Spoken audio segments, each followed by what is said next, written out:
Welcome to drpurvis.com. My name is Dr. David Purvis, and in this film I'm going to be talking about anxiety and how it affects you.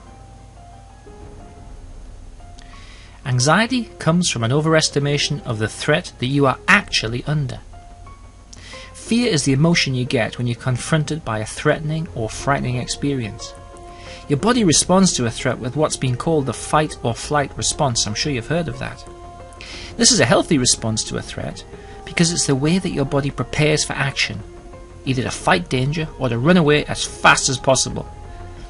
What happens when you see a situation or perceive a situation as dangerous is that your body releases a number of hormones that prepare you for action.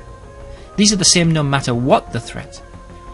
Therefore, the physical symptoms of anxiety are simply your body's preparation to cope with a threat, any threat at all. If you could imagine you're about to be attacked, what physical sensations would you experience? So you see, it's all about fear. Fear is the emotion of anxiety.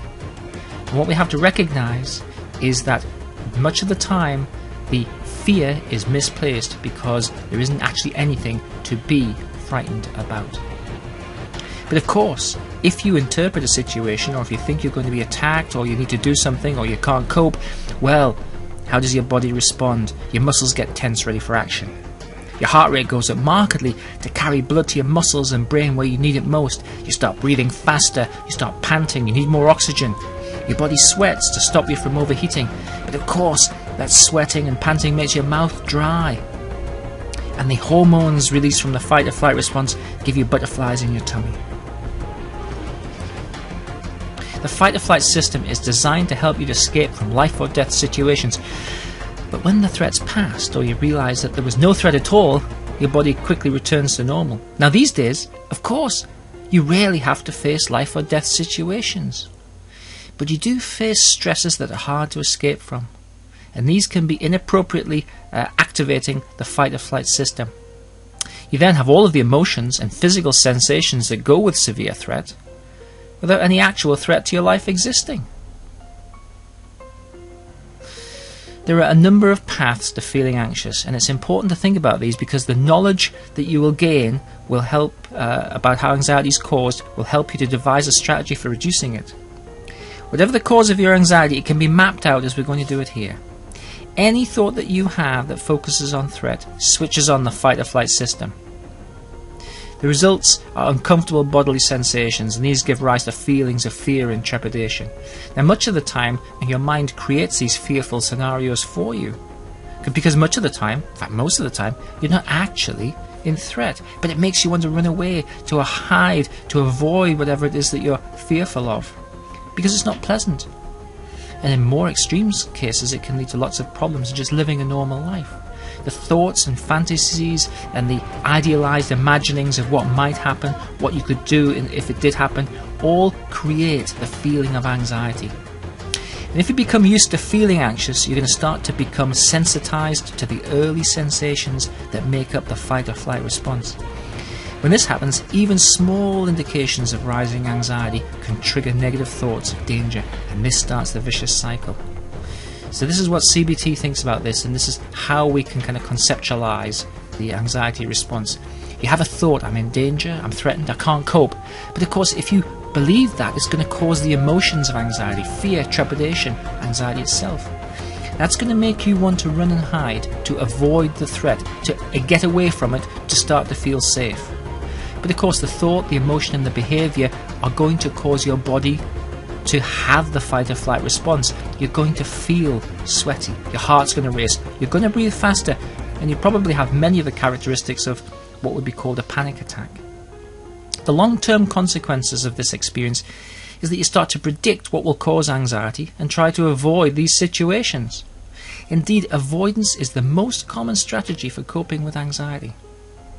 Now, it's natural to want to avoid something that feels dangerous, but this is faulty thinking, because the things you avoid are not normally real or immediate dangers. Things like people, busy shops, crowds, talking to others, eating out. But if you have the thought, I'm in danger, I'm threatened, I can't cope, I can't do this, I can't manage, you will feel emotions which are congruent, which go in line with the thought, fear, trepidation, etc.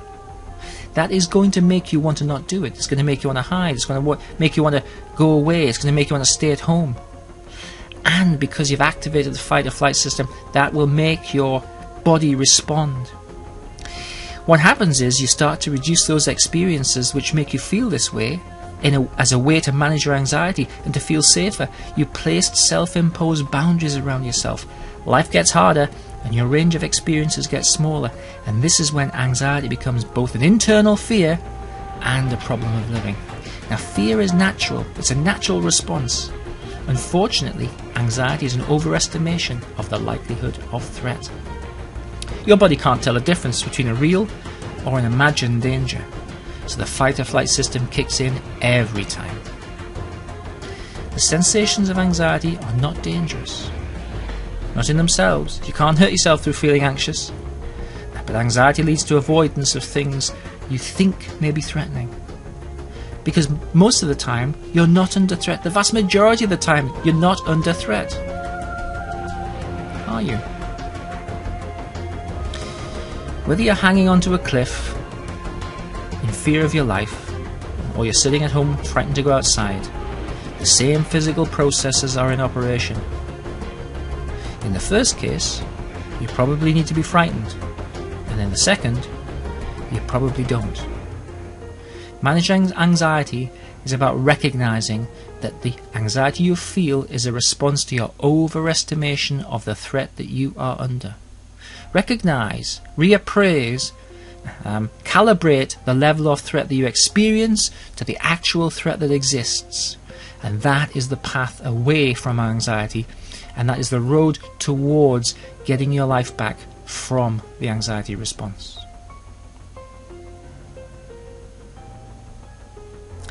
Blues Be Gone is the most effective home-based cognitive behaviour therapy treatment in existence, and please consider using Blues Be Gone as a tool to help you to overcome